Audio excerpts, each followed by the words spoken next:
90 minutos. É o tempo que dura uma partida de futebol. Tempo suficiente para transformar um jogador desconhecido em ídolo. Tempo suficiente para uma torcida inteira mudar de humor. Tempo suficiente para uma carreira ser definida por um único gol. Mas há histórias que não cabem em 90 minutos. Histórias que se constroem em anos, em silêncios, em portas fechadas. Esta é uma delas. Meu nome é Douglas. Eu sou a Clara e você está ouvindo Além da Manchete, o podcast que conta além do que os noticiários mostram. Quando a gente fala de futebol no Brasil, a gente não está falando só de esporte, a gente está falando de identidade, de pertencimento, de fé. O jogador de futebol brasileiro ocupa um lugar que vai muito além do campo. Ele vira símbolo, vira exemplo. E quando esse símbolo está envolvido em algo como este caso, a sociedade inteira precisa se perguntar o que deixou de enxergar.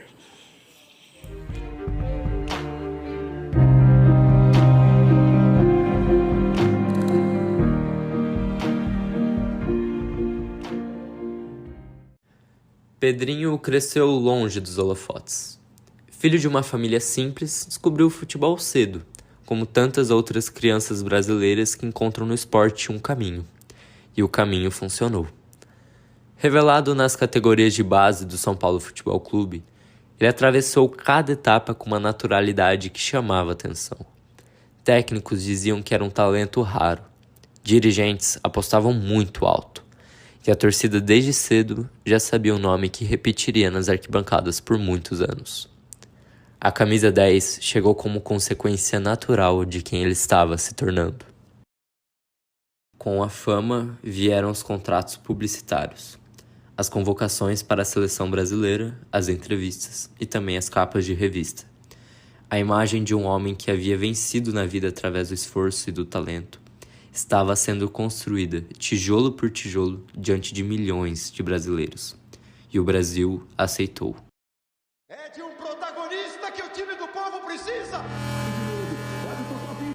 Esse processo de construção de imagem pública é extremamente poderoso e, ao mesmo tempo, muito frágil. Porque ele não depende só do que a mídia mostra, mas também do que ela esconde. A narrativa do ídolo humilde, do menino que venceu na vida, é verdadeira em muitos aspectos. Mas, às vezes, ela também acaba funcionando como uma armadura, uma proteção quase automática que a sociedade cria em volta dessas figuras. E o problema é que, em alguns casos, essa proteção pode custar muito caro. Foi no auge dessa ascensão que Pedrinho conheceu Mariana. Mas antes de falar sobre esse encontro, é importante entender quem era Mariana. Ela cresceu num bairro da periferia de São Paulo, filha de uma doméstica e de um operário. Aprendeu desde cedo que as coisas não viriam fácil. Estudou em escola pública, trabalhou desde os 16 anos e foi a primeira da família a ingressar numa universidade. Cursava jornalismo, por acreditar no poder das histórias, porque acreditava que contar o que acontece no mundo importa. Era inteligente, curiosa e determinada. Tinha um círculo pequeno de amizades, mas verdadeiro. Pessoas que realmente a conheciam, que acompanhavam sua trajetória de perto e sabiam o quanto ela lutou para chegar até ali. Mariana não precisava do nome de ninguém para se definir. Ela já estava construindo o que era seu. Ela tinha 22 anos quando participou de uma campanha beneficente organizada pelo clube. Não era o encontro que vira capa de revista. Foi simples, quase casual. Mas as pessoas ao redor perceberam. Pedrinho era comunicativo, carismático. Já Mariana era observadora e inteligente, com uma presença que chamava atenção sem precisar de esforço. Os dois começaram a se ver com mais frequência. E o que parecia um encontro qualquer, foi aos poucos tomando proporções que nenhum dos dois talvez imaginasse naquele momento. Pessoas próximas ao casal contam que a mãe de Mariana ficou em choque quando soube do relacionamento. Todo mundo conhecia aquele nome. Era difícil não ficar feliz pela filha, pelo menos naquele momento. Naquele momento, ninguém sabia o que estava por vir. Nos meses seguintes, o casal passou a ser fotografado em premiações, jogos importantes e em viagens internacionais. Mariana aparecia ao lado de Pedrinho com uma frequência que chamou logo a atenção da mídia esportiva e também dos fãs do jogador. Para o público, a imagem era um casal jovem, bonito e apaixonado, um complemento natural à trajetória do ídolo. Ela parecia o detalhe que faltava na narrativa perfeita que ele representava. É exatamente aí que mora um problema muito sério. Quando a mídia transforma uma mulher em apenas um complemento da história de um homem famoso, ela apaga quem essa mulher realmente é. Apaga sua trajetória, sua inteligência, suas próprias conquistas. Mariana virou nas páginas de jornais a namorada do Pedrinho, não a estudante de jornalismo, não a filha que foi a primeira da família a entrar na universidade, apenas a namorada. E isso diz muito sobre a forma como a cobertura midiática enxerga, ou escolhe não enxergar, as mulheres envolvidas nesses casos. Mas narrativas perfeitas costumam ter lacunas. No começo, segundo pessoas próximas da Mariana, tudo parecia muito intenso, só que de um jeito fácil de confundir com romantismo. Ele ligava o tempo todo, queria saber onde ela estava, com quem estava e o que estava fazendo. Com o passar do tempo, Mariana foi se afastando das amizades, dos encontros e também dos grupos. Sempre tinha uma desculpa, sempre havia um motivo. E aos poucos, quem estava ao redor começou a perceber que esses motivos tinham nome. Existe um padrão bem conhecido em relacionamentos abusivos, que muitas vezes começa exatamente assim, com situações que parecem normais, às vezes até românticas. O ciúmes excessivo, tratado como cuidado, o controle disfarçado de proteção. E, o mais preocupante, é justamente essa normalização. Afinal, ela vira um dos maiores obstáculos para que a vítima perceba o que está acontecendo e para que as pessoas ao redor consigam enxergar também. O que inicialmente parecia tensão foi se transformando em algo mais difícil de nomear e mais difícil ainda de provar. Comentários sobre roupas, questionamentos sobre amizades, horários que eram controlados, humilhações privadas que nunca chegavam às câmeras. A vida pública mostrava uma coisa, a vida dentro de casa outra. Enquanto Pedrinho acumulava títulos e se consolidava como um dos maiores nomes do futebol brasileiro de sua geração, Mariana tentava, em silêncio, sustentar uma estabilidade que estava se tornando cada vez mais difícil de se manter. Os filhos nasceram nesse intervalo. A família que parecia perfeita nas fotos existia, mas com rachaduras que só quem estava dentro conseguia ver. Em algum momento, Mariana decidiu que não conseguia mais. A separação não foi silenciosa. Disputa pela guarda dos filhos, questões patrimoniais, audiências judiciais. O nome do jogador voltou às manchetes. Dessa vez, não por causa de gols. A cobertura midiática desse período é um capítulo à parte. Enquanto Mariana enfrentava um processo judicial desgastante, protegia os filhos e tentava reconstruir a própria vida, parte da imprensa ainda dava mais espaço à carreira do jogador do que à gravidade que estava sendo denunciada. As ocorrências policiais viraram notas pequenas. A medida protetiva quase não era mencionada. E os títulos do atleta continuavam sendo celebrados como se nada tivesse acontecendo fora do campo. E fora das câmeras, a situação era ainda mais grave do que o público imaginava. Ela havia registrado ocorrências. Existia um histórico documentado de ameaças e de violências psicológicas. Uma medida protetiva chegou a ser concedida. O sistema recebeu os alertas. Existia um caminho legal sendo seguido. E mesmo assim, em algum momento, esse caminho deixou de ser suficiente.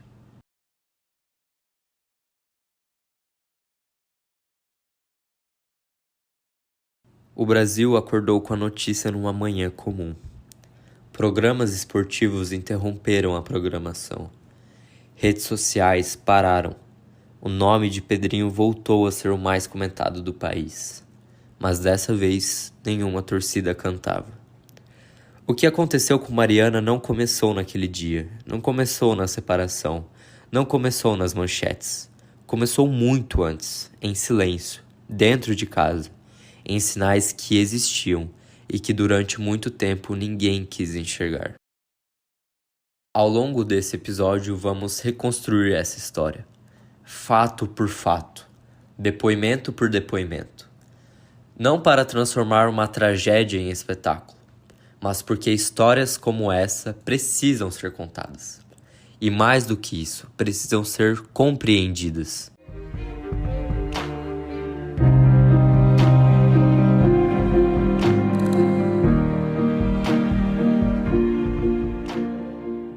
Quando observamos casos de feminicídio, existe uma pergunta que costuma surgir repetidamente. Como isso chegou a esse ponto? A resposta raramente está em um único acontecimento. Na maioria das vezes, a violência se constrói aos poucos, em pequenos gestos, em comportamentos que pareciam insignificantes, em sinais que, vistos isoladamente, muitas vezes passam despercebidos. Mas no caso de Mariana e Pedrinho, a reconstrução dos fatos aponta justamente para esse processo gradual. Segundo familiares, amigos e pessoas que conviveram com o casal, os primeiros meses do relacionamento eram vistos como um conto de fadas. Pedrinho era uma das maiores promessas do futebol brasileiro. Mariana estava iniciando sua carreira no jornalismo.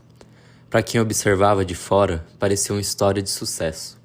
Mas alguns relatos mostram que por trás da imagem pública, certas mudanças começavam a surgir. A prima de Mariana lembra que, inicialmente, o comportamento de Pedrinho era interpretado como demonstração de carinho. No começo, parecia cuidado mesmo, e é isso que deixa tudo mais confuso quando a gente olha para trás, porque ele lembrava das coisas. Ela comentava uma vez que gostava de um chocolate, e ele aparecia com aquilo depois. Ela esquecia o casaco, ele levava. Ela falava que chegou cansada e ele pedia comida para casa dela. Então, ninguém em volta pensa, isso é perigoso, mas pensa, nossa, ele ama ela de verdade. Só que o amor não vai deixando as pessoas tensas daquele jeito. E eu comecei a perceber isso nos detalhes mais idiotas possíveis. Tipo, o ombro. O ombro dela vivia tenso. E ela nunca mais parecia totalmente relaxada, nem sentada. Sempre tinha um pedacinho dela em alerta, como gente que dorme esperando barulho. Esse relato descreve algo frequentemente citado por especialistas em violência psicológica. O medo nem sempre aparece de forma explícita. Às vezes ele surge primeiro no corpo, na postura, na forma de falar e na maneira como alguém passa a viver constantemente em estado de alerta. E esse é um dos aspectos mais difíceis de identificar, porque ainda não existe agressão física visível. Não existem marcas, mas já existe controle. A vítima começa a organizar sua rotina em função da reação do parceiro. E muitas vezes nem percebe que está perdendo a autonomia. Com o passar dos anos, essa tensão teria se tornado perceptível até mesmo dentro de casa. A empregada doméstica da família afirma que o clima do ambiente começou a mudar. Olha, quem trabalha em casa de família aprende o humor da casa pelo barulho. Tem casa que é leve, sabe? Mas tem casa que parece um hospital. Tem casa que parece que tá sempre esperando uma explosão. Bum! Mas aquela foi ficando assim. As crianças brincavam baixinho, assistia televisão com volume baixinho.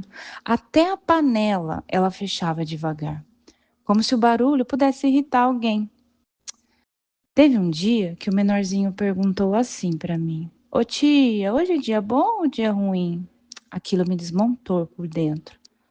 porque a criança pequena não devia aprender a medir perigo pelo jeito que alguém abre a porta, né? O depoimento sugere que o comportamento de uma única pessoa era capaz de alterar a dinâmica emocional de toda a sua casa. Uma situação que costuma ser observada em ambientes marcados por medo e instabilidade. É importante perceber que a violência doméstica não afeta somente a vítima direta. Filhos, familiares e pessoas próximas também passam a reorganizar comportamentos para evitar conflitos. O ambiente inteiro se adapta à possibilidade constante de uma explosão emocional. Enquanto isso, a carreira de Pedrinho continuava em ascensão. Títulos, convocações, patrocínios. Mas algumas pessoas próximas afirmam que existiam sinais de desequilíbrio emocional, também fora do ambiente familiar. Mesmo assim, o desempenho dentro de campo permanecia excelente, e a imagem pública do jogador continuava praticamente intacta. O sucesso profissional muitas vezes funciona como uma espécie de escudo social. As pessoas observavam conquistas e acabavam ignorando comportamentos preocupantes que aparecem em outras áreas da vida. Amigos próximos também relatam episódios que na época foram minimizados. Se você me perguntasse naquela época, ele parecia um cara capaz disso? Eu provavelmente ia falar que não. E isso me incomodaria até hoje. Teve um churrasco. Eles tinham brigado feio no dia anterior. Aí ele apareceu com flores, abraçou ela, beijou a cabeça dela. A cena ficou bonita e pronto. Todo mundo respirou aliviado, como se aquilo apagasse o resto. Mas depois eu vi ele atualizando conversa, entrando no perfil dela, saindo, voltando, de novo, de novo, de novo. Aí ele falou, ela está online, mas não falou com ciúme normal. Falou com quem está montando a prova. Segundo relatos, o comportamento possessivo teria se tornado cada vez mais frequente. As discussões aumentavam, as amizades foram se afastando e a relação passava por um desgaste crescente. A mãe de Mariana afirma que também percebeu mudanças profundas na personalidade da filha. Mãe percebe quando o filho muda até respirando, mesmo quando tenta esconder. Quando desci, ela estava sentada no escuro, a geladeira aberta, só isso. A luz branca batendo no rosto dela, ela parecia tão longe, tão longe. A Mariana nunca foi uma menina silenciosa, nunca. Depois ela foi diminuindo. É estranho falar isso de alguém, mas foi diminuindo, como se estivesse tentando ocupar menos espaço dentro da própria vida. Anos depois, o relacionamento chega ao fim. A separação, porém, não encerra os conflitos. Segundo as investigações, as ameaças e episódios de violência psicológica continuaram acontecendo. Mariana registra boletim de ocorrência e, posteriormente, obtém a medida protetiva. Mas as tensões permaneceram.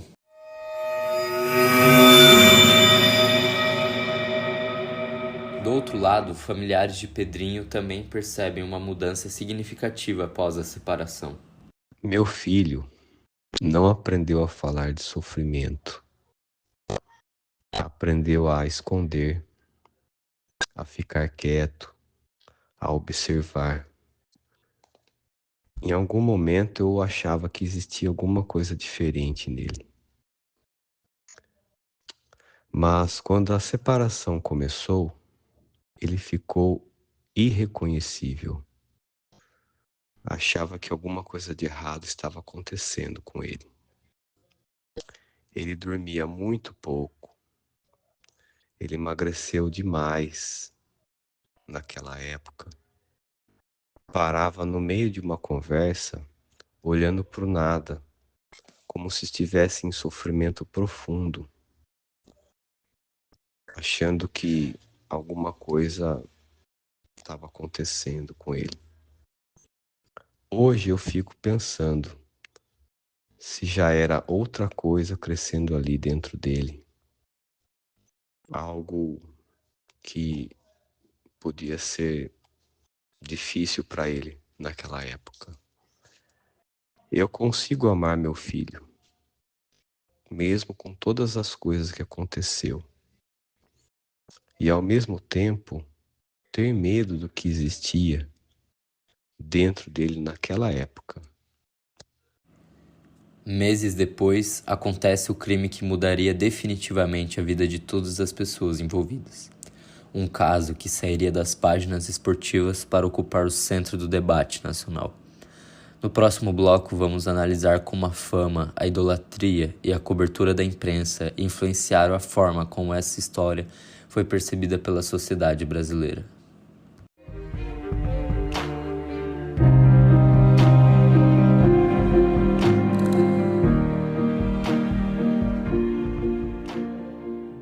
Quando Mariana morreu, o país inteiro passou a acompanhar o caso. Telejornais abriram edições especiais. Programas esportivos interromperam análises de campeonato para discutir o assunto. As redes sociais se transformaram em tribunais públicos. Mas, conforme a repercussão crescia, algo começava a ficar evidente. A violência sofrida por Mariana parecia disputar espaço com outra preocupação nacional: a preservação da imagem de Pedrinho. E talvez isso diga muito sobre a forma como a sociedade encara casos de feminicídio quando o agressor ocupa posições de prestígio. Porque nesses casos, a violência raramente é tratada apenas como violência. Ela passa a ser mediada pela fama, pela admiração pública e pelo valor econômico e simbólico daquele homem para a mídia e para a sociedade. E enquanto a imagem do ídolo era debatida publicamente, Mariana começava a desaparecer do centro da própria história. Pouco se falava sobre quem ela era antes da violência, sobre sua vida, rotina, medos e trajetória. Porque feminicídio não começa apenas no momento do crime. Ele começa antes, na naturalização do controle, na relativização da violência e na desvalorização da palavra feminina. E na dificuldade coletiva de reconhecer sinais que muitas vezes já indicavam perigo.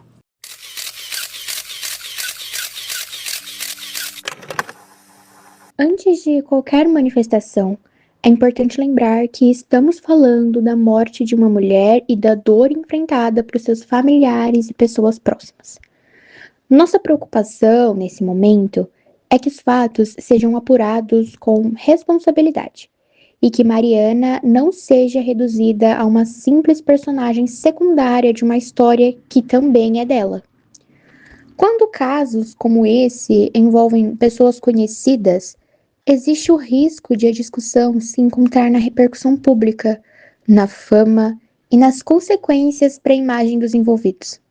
Mas não podemos perder de vista aquilo que está no centro deste caso, a violência sofrida por Mariana. Esperamos que as investigações avancem com seriedade e que a atenção dada ao caso contribua para a busca por justiça. A coletiva durou poucos minutos, mas bastou isso para que a imprensa começasse a reproduzir repetidamente a imagem de gols históricos, entrevistas antigas e momentos marcantes da carreira do jogador. Um dos maiores ídolos do futebol brasileiro. Referência de superação. Símbolo nacional dentro e fora dos gramados. Enquanto tudo isso, Mariana aparecia em fotografias silenciosas, sem história e sem profundidade, quase sempre reduzida ao papel de namorada do jogador. Isso revela um padrão muito frequente em casos de feminicídio envolvendo homens famosos. A mídia costuma construir uma narrativa de perda coletiva em torno do agressor. O foco deixa de ser apenas a violência sofrida pela mulher e passa a ser a queda daquele homem admirado socialmente. A carreira interrompida, os contratos perdidos, a reputação destruída, como se o principal impacto da violência fosse o dano causado à imagem masculina.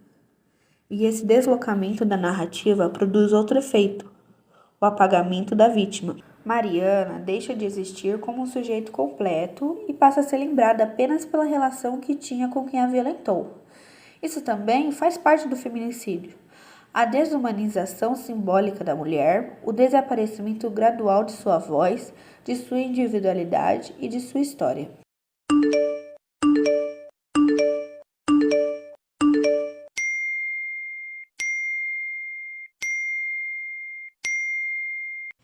Nas redes sociais, milhares de pessoas defendiam o jogador, sem sequer conhecer os detalhes da investigação. Muitos comentários não discutiam Mariana, discutiam Pedrinho, o seu futuro e a sua importância para o esporte nacional. Porque existe uma tendência social de proteger homens admirados. A fama cria uma espécie de blindagem simbólica. As pessoas passam a acreditar que o sucesso, carisma ou reconhecimento público funciona como prova de caráter. E isso produz um efeito muito perigoso: a dificuldade coletiva de enxergar esses homens como possíveis agressores. Ao mesmo tempo, a vítima passa a ser constantemente questionada. Sua dor é colocada sob suspeita, seu comportamento é analisado, sua palavra precisa ser validada o tempo inteiro. E isso revela uma estrutura social em que as mulheres ainda precisam provar constantemente que merecem ser ouvidas. Parecia que a morte dela estava ficando pequena. As pessoas falavam, mas ele ajudava as instituições, ele era tão educado, ele sempre tratou tão bem os fãs, e eu pensava, o que isso muda no que aconteceu com ela? Por que um homem que se prostrava tão bem nas mídias, com um público que eu não sei o que, era tão podre por dentro? Sempre tive um pressentimento ruim, mas minha amiga era apaixonada por ele, aquele homem incrível que ele se mostrava, né?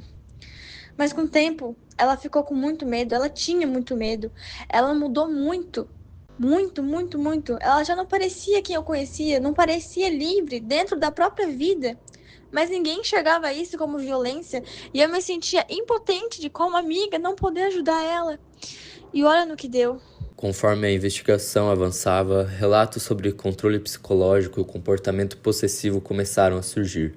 Mensagens monitoradas, cobranças constantes e tentativas de controle. Mudanças no comportamento de Mariana percebidas por pessoas próximas. Mas para parte do público, ainda existia resistência em aceitar a violência. Porque o feminicídio muitas vezes não é reconhecido quando ainda está acontecendo. E isso dialoga diretamente com a realidade de milhares de mulheres anônimas. Porque a maioria dos casos de violência doméstica começa exatamente assim, com sinais minimizados, comportamentos controladores tratados como ciúmes, humilhações vistas como problema do casal, mulheres desacreditadas, silenciadas, questionadas. O feminicídio raramente surge do nada. Na maior parte das vezes, ele é resultado final de uma consequência de violências psicológicas, emocionais e simbólicas, que foram ignoradas ou normalizadas socialmente. E talvez esse seja um dos aspectos mais graves do problema, a dificuldade coletiva de reconhecer a violência antes que ela se torne irreversível. A diferença é que no caso da Mariana, tudo aconteceu diante das câmeras. Mas longe da mídia, milhares de mulheres vivem em dinâmicas muito parecidas todos os dias. Ela mudou muito, sabe? Antes falava bastante, depois começou a ficar quietinha, tinha medo de deixar ele irritado. Quando o celular tocava, ela já se assustava. Ele queria saber onde ela estava o tempo inteiro, mas muita gente via isso como cuidado. Mas eu sei que isso, infelizmente, não era verdade. E esse é um dos aspectos mais perigosos da violência doméstica. Muitos comportamentos abusivos ainda são romantizados socialmente. O controle vira proteção, o ciúmes excessivo vira amor, a possessividade vira medo de perder. E essa normalização ajuda a sustentar ciclos de violência que podem terminar em feminicídio. Porque quando a sociedade aprende a enxergar controle como afeto, a vítima também passa a ter dificuldade de reconhecer que está vivendo em uma relação violenta. Muitas mulheres demoram para pedir ajuda justamente por crescerem ouvindo que certas atitudes afetuosas são demonstração de amor por parte do parceiro. Doutora, existe uma forte comoção popular em torno do caso? Sem dúvida. E é natural que um caso com essa repercussão provoque indignação e gere muitas discussões. Mas eu acredito que este também seja um momento importante para refletirmos sobre algo que vai além deste caso específico. Muitas vezes, quando uma tragédia acontece, a atenção se volta apenas para o desfecho, enquanto os sinais anteriores passam despercebidos. A violência contra a mulher nem sempre começa de forma evidente. Ela pode surgir através do controle excessivo, do isolamento, da intimidação, de comportamentos que acabam sendo normalizados ou tratados como algo sem importância. Por isso, espero que esse caso também contribua para que mais pessoas reconheçam esses sinais e compreendam que a violência não começa apenas quando ela se torna notícia. Mais uma vez, a narrativa retornava à importância pública do jogador. Isso produzia outro efeito simbólico, a ideia de que homens famosos possuem algo maior a perder, como se suas trajetórias merecessem maior preservação social. Esse tratamento desigual revela muito sobre como a sociedade atribui valores à vida. Porque quando o agressor é famoso, rico ou admirado, frequentemente existe um esforço coletivo maior para explicar, justificar ou humanizar sua violência. Enquanto isso, mulheres vítimas precisam lutar até para terem sua dor reconhecida. E esse desequilíbrio não é individual, ele é estrutural. Minha filha virou comentário de internet. As pessoas discutiam a carreira dele, falavam dos títulos dele, mas quase ninguém perguntava quem ela era. E eu ficava pensando, se ela não tivesse morrido nas mãos de alguém famoso, talvez ninguém nem estivesse falando sobre isso. A fala da mãe de Mariana revela outra dimensão importante do caso, porque o feminicídio só ganhou cobertura nacional intensa devido à fama do jogador. Mas milhares de mulheres anônimas são assassinadas todos os anos, sem mobilizar o mesmo espaço midiático, sem debates especiais, cobertura contínua e comoção nacional. E isso mostra como a mídia frequentemente transforma o feminicídio em espetáculo apenas quando existe um elemento de interesse público associado ao agressor. A fama gera audiência, gera repercussão, engajamento. Mas, ao mesmo tempo, também pode deslocar o foco da violência em si. O crime passa a ser tratado como escândalo da carreira de um homem famoso, e não como parte de uma realidade estrutural que atinge milhares de mulheres diariamente. Eu acho que muita gente defendia ele porque não queria aceitar que alguém admirado pudesse fazer aquilo.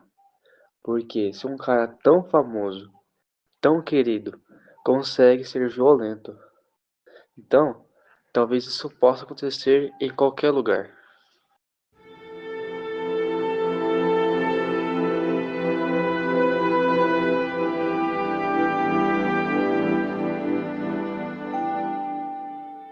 Ao longo de toda a cobertura, o país parecia dividido entre dois sentimentos: o choque diante da violência e a dificuldade de abandonar a imagem do ídolo. Mas enquanto programas discutiam o futuro da carreira de Pedrinho, Mariana permanecia ausente do centro da narrativa, como acontece com tantas outras mulheres. E talvez seja exatamente por isso que esse caso dialoga tão profundamente com a realidade de milhares de vítimas anônimas. Porque o feminicídio não começa no momento do crime, ele começa antes. Na naturalização do controle, na relativização da violência, na desvalorização da palavra feminina, no silêncio, no medo e na dificuldade social de reconhecer sinais que já indicavam perigo. O feminicídio contemporâneo não é apenas o ato final. Ele é o processo social sustentado por estruturas culturais que ainda normalizaram a violência contra a mulher e protegem homens admirados, enquanto vítimas precisam provar constantemente que mereciam ser ouvidas. Mariana se tornou manchete porque o homem que a matou era famoso, mas a violência que ela viveu é a mesma enfrentada silenciosamente por milhares de mulheres todos os dias. A diferença é que, na maioria das vezes, não existem câmeras ligadas. E muitas dessas mulheres continuam invisíveis até mesmo depois da própria morte.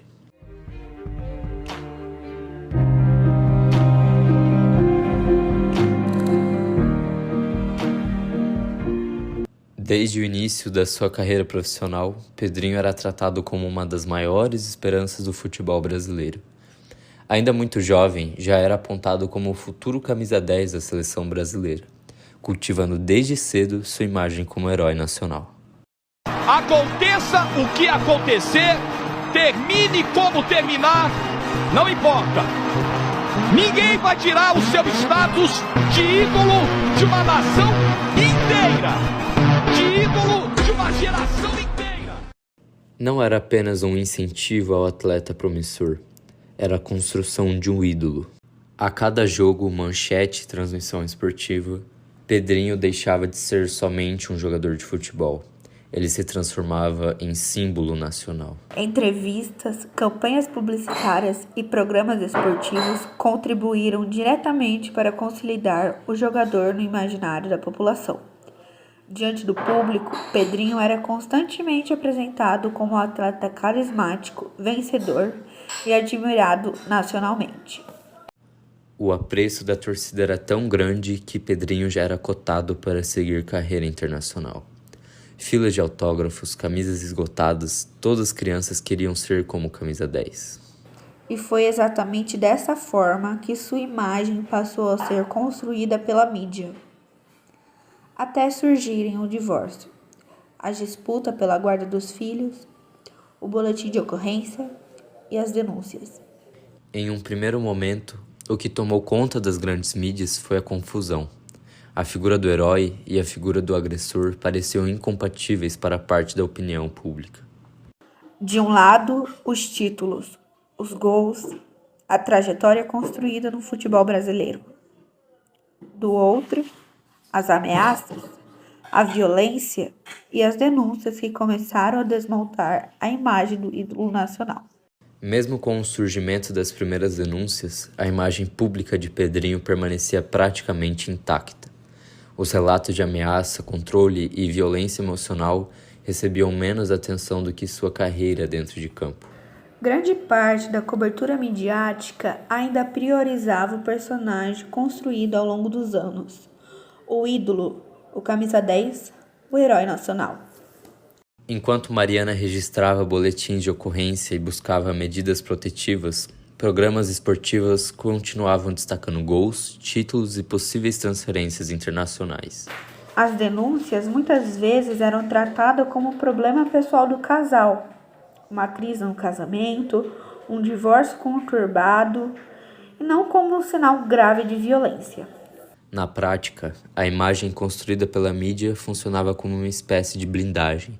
Para parte da opinião pública, era difícil associar o atleta admirado nacionalmente às acusações feitas por Mariana.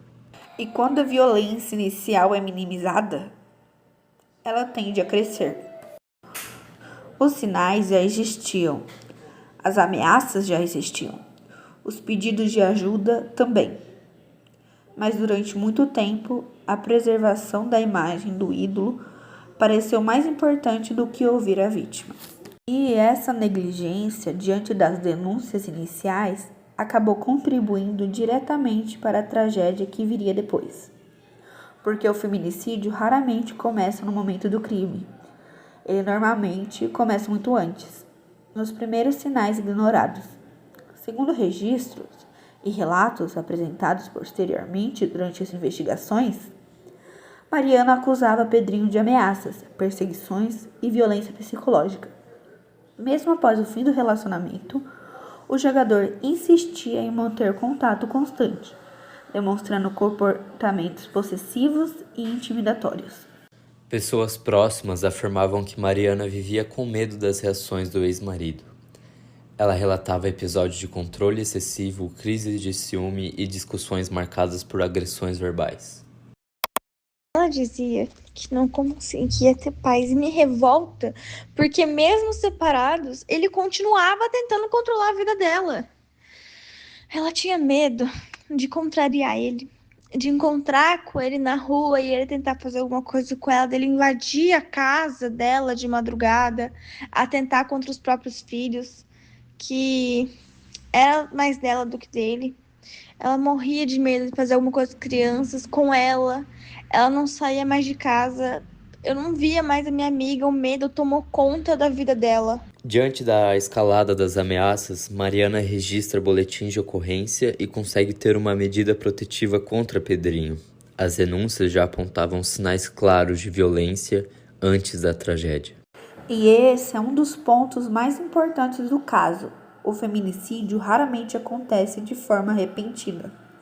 Antes do crime, normalmente existe um histórico de intimidação, controle psicológico, ameaça e tentativa de silenciamento da vítima. Mas, mesmo diante das denúncias formais e dos pedidos de proteção feitos por Mariana, grande parte da cobertura mediática ainda tratava o caso como um simples divórcio conturbado. Enquanto Mariana buscava ajuda, a imagem pública de Pedrinho permanecia protegida pela fama construída ao longo dos anos no futebol brasileiro. Durante grande parte da cobertura, muitos veículos continuavam priorizando a carreira do Pedrinho. Os títulos, os gols, a trajetória no futebol europeu, a importância dele para a seleção brasileira.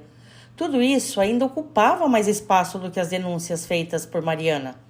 E existe um detalhe importante nisso. A violência frequentemente era suavizada pela própria linguagem utilizada na cobertura. Em vez de tratar o caso como denúncias graves de violência psicológica e ameaça, parte da imprensa preferia usar expressões como crise conjugal, momento difícil ou divórcio conturbado. Essas palavras parecem pequenas, mas elas mudam completamente a forma como o público interpreta a situação. Porque quando você suaviza a violência, você também reduz a gravidade das denúncias feitas pela vítima. A trajetória do ídolo era usada como sua defesa. Já os relatos da vítima apareciam de maneira fragmentada, superficial e muitas vezes desacreditada. Enquanto Pedrinho era tratado como personagem principal da narrativa, Mariana frequentemente era reduzida à posição de coadjuvante dentro da própria tragédia. A mídia sabia quem era o atleta, mas demorou para enxergar a mulher que estava denunciando a violência. E quando a vítima perde o espaço para a imagem do agressor, o silêncio passa a fazer parte da violência. Enquanto isso, as acusações feitas por Mariana acabavam ocupando o espaço secundário. Existe uma diferença muito grande entre citar uma denúncia e realmente dar voz à vítima.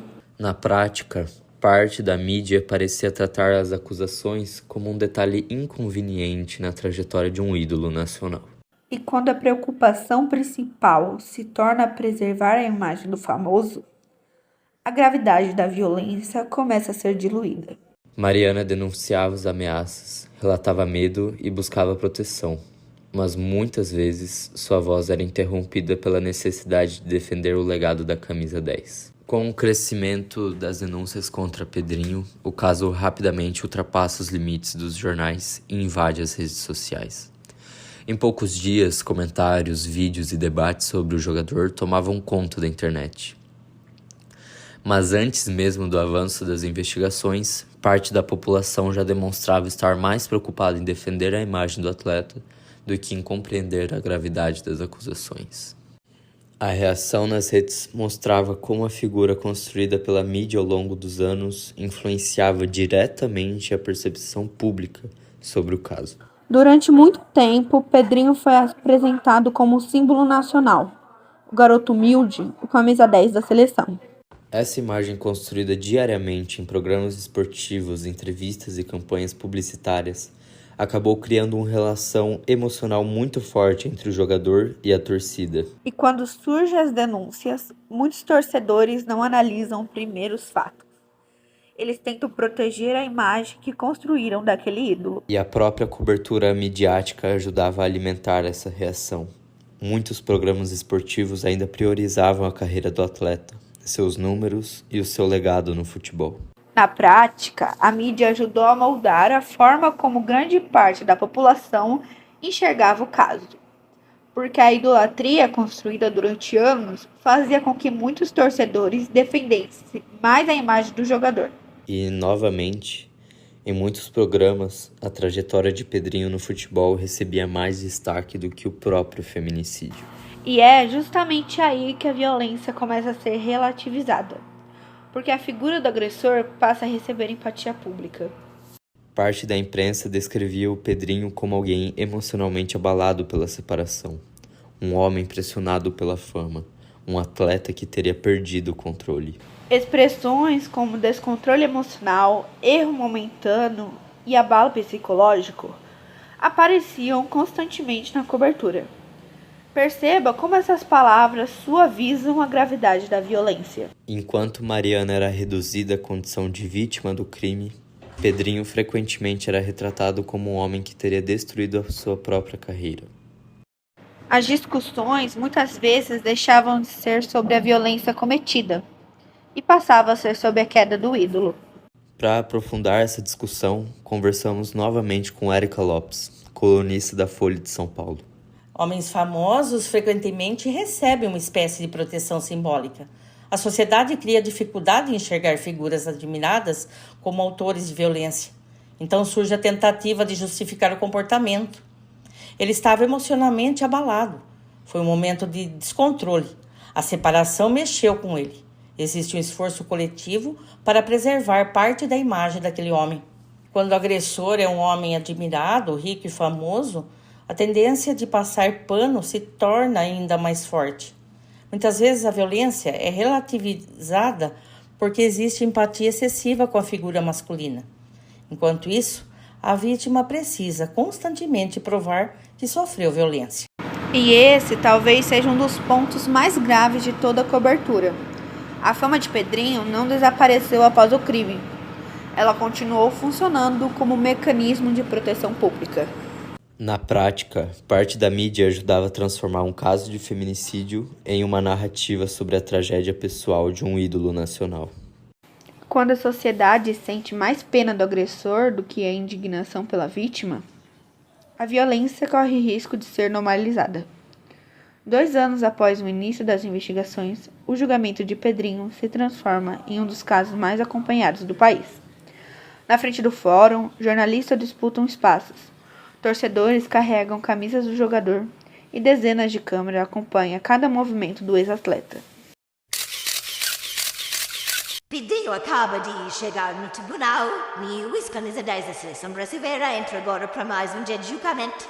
O tribunal deixava de ser apenas espaço da justiça e passava a funcionar também como palco. A cobertura do julgamento rapidamente assumiu características de espetáculo midiático. Cada detalhe era transformado em conteúdo, as roupas, as expressões, a reação do jogador. Muitos programas esportivos ainda insistiam em revisitar a trajetória de Pedrinho dentro de campo. Pedrinho acaba de chegar no tribunal e o ex-camisa 10 da seleção brasileira entra agora para mais um dia de julgamento. Na prática, a fama construída ao longo dos anos dificultava que parte da sociedade enxergasse Pedrinho apenas como réu. Muitos torcedores não acompanhavam o julgamento buscando entender os fatos. Eles acompanhavam tentando defender a imagem do ídolo. Estamos com você, Pedrinho, eterno, estamos com você! A pressão da opinião pública se tornava cada vez mais presente ao redor do caso. E quando um julgamento se transforma em entretenimento, existe um risco de violência perder espaço para o espetáculo. Para analisar essa relação entre fama, mídia e julgamento, conversamos novamente com Érica Lopes. Em muitos momentos, a cobertura parecia transformar o tribunal em um grande evento midiático. A atenção deixava de estar totalmente voltada para a gravidade do crime e passava a girar também em torno da figura pública do jogador.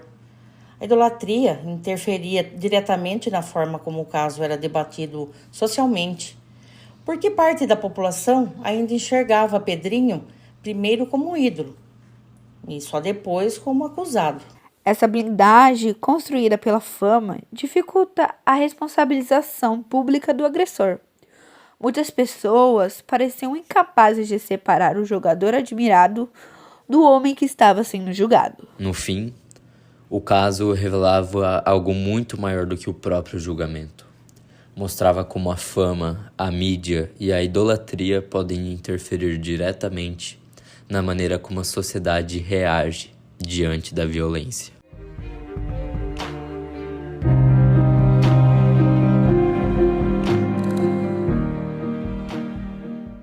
Ao longo desta história, acompanhamos muito mais do que a trajetória de um jogador famoso. Vimos a construção de um ídolo, um homem admirado por milhões, celebrado pela mídia e protegido pela fama.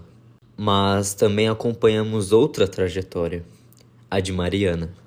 Uma mulher que aos poucos foi perdendo espaço dentro da própria vida. Vimos relatos de controle, de vigilância e de medo, de silêncios que cresceram onde antes existia liberdade. E vimos como muitos desses sinais foram interpretados como amor, cuidado ou preocupação. Ao longo dessa história, acompanhamos algo que foi muito além de um crime.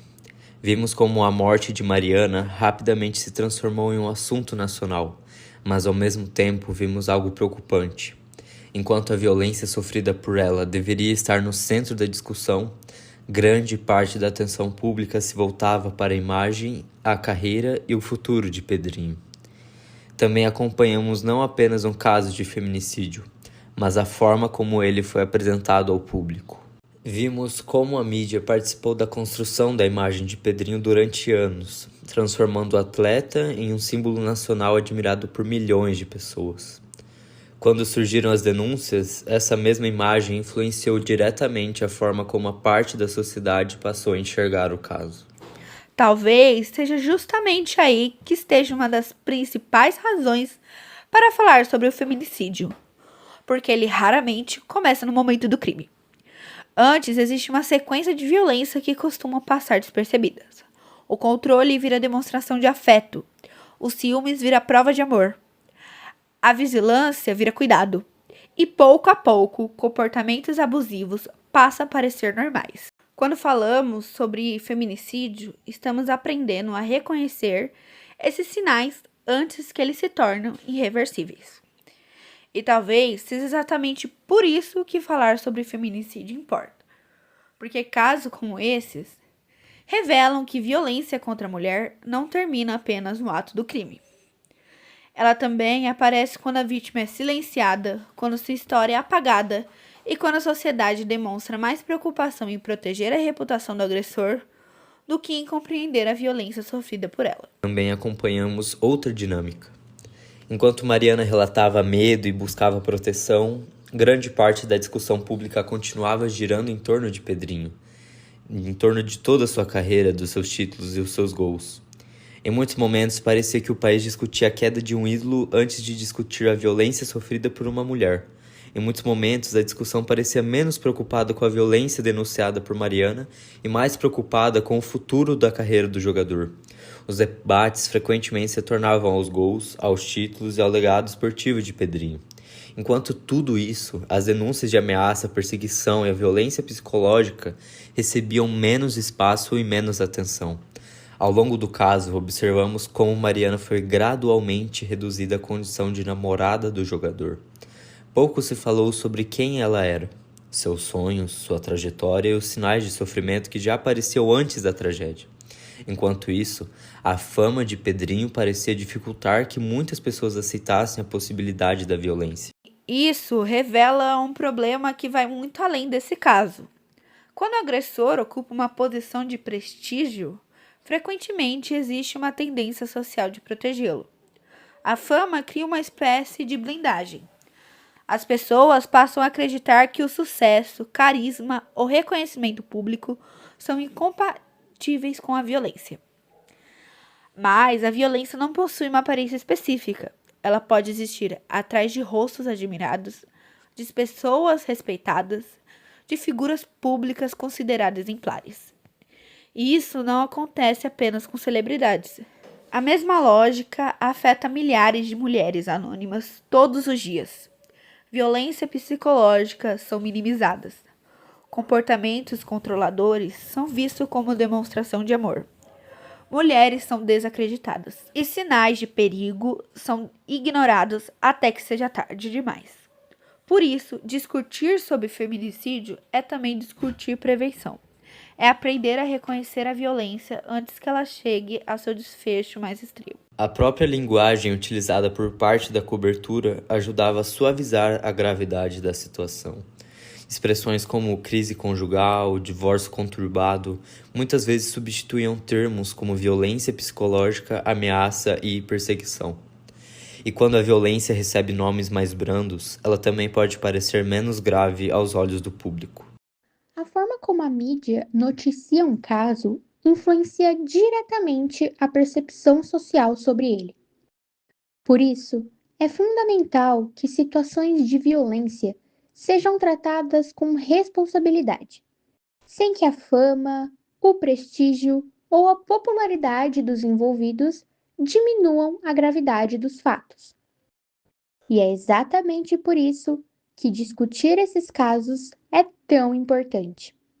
Porque a informação ajuda a sociedade a compreender como a violência se manifesta, ajuda vítimas a reconhecerem situações abusivas, ajuda familiares e amigos a identificarem sinais de alerta e ajuda a transformar um problema frequentemente tratado como privado em uma responsabilidade coletiva.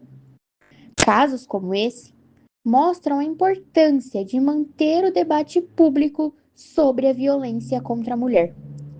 A informação ajuda a sociedade a identificar comportamentos abusivos, acolher vítimas e compreender que a violência não escolhe classe social, profissão ou nível de fama. Falar sobre isso é importante porque a mídia não apenas informa, ela também ajuda a construir narrativas, ela influencia debates, ela molda opiniões. E quando a figura do agressor recebe mais destaque do que a experiência da vítima, existe um risco de violência ser relativizada e até mesmo normalizada. Discutir essa cobertura é importante porque nos faz refletir sobre quem ocupa o centro da narrativa, sobre quantas vezes a história de uma mulher é colocada em segundo plano diante da fama de um homem admirado, e sobre como a busca por audiência e repercussão pode acabar desviando a atenção do problema principal, a violência contra a mulher. Ouvimos também pessoas próximas dizendo que Mariana mudou, que ela falava menos, que tinha medo, que parecia estar sempre em alerta. Mas também ouvimos relatos de quem não conseguiu perceber imediatamente o que estava acontecendo. E isso é uma das partes mais difíceis de aceitar, porque a violência psicológica nem sempre é visível. Ela altera comportamentos, rotinas, relações e vai mudando a vítima aos poucos. A história de Mariana também nos faz refletir sobre quem recebe a atenção da mídia e por quê. Seu caso ganhou repercussão nacional porque estava ligado a uma figura famosa, mas milhares de mulheres são vítimas de feminicídio, sem que suas histórias recebam o mesmo espaço, a mesma indignação ou a mesma cobertura. Por isso, falar sobre feminicídio importa, porque o silêncio favorece a repetição. Quando os sinais não são discutidos, eles continuam sendo ignorados. Quando a violência é minimizada, ela continua crescendo. E quando as vítimas não são ouvidas, elas permanecem vulneráveis. Falar sobre o feminicídio não significa apenas olhar para o passado. Significa tentar impedir que novas histórias sigam o mesmo caminho. Porque o silêncio favorece a violência. Porque dar visibilidade às vítimas ajuda a combater a invisibilização. E porque reconhecer os mecanismos que sustentam a violência é um passo fundamental para transformá-los. Falar sobre isso importa porque ajuda a construir uma cobertura mais responsável. Uma cobertura que não transforme o agressor em protagonista, que não reduza a vítima em um detalhe da história, e que contribua para que a sociedade reconheça a violência antes que ela chegue ao seu desfecho mais extremo.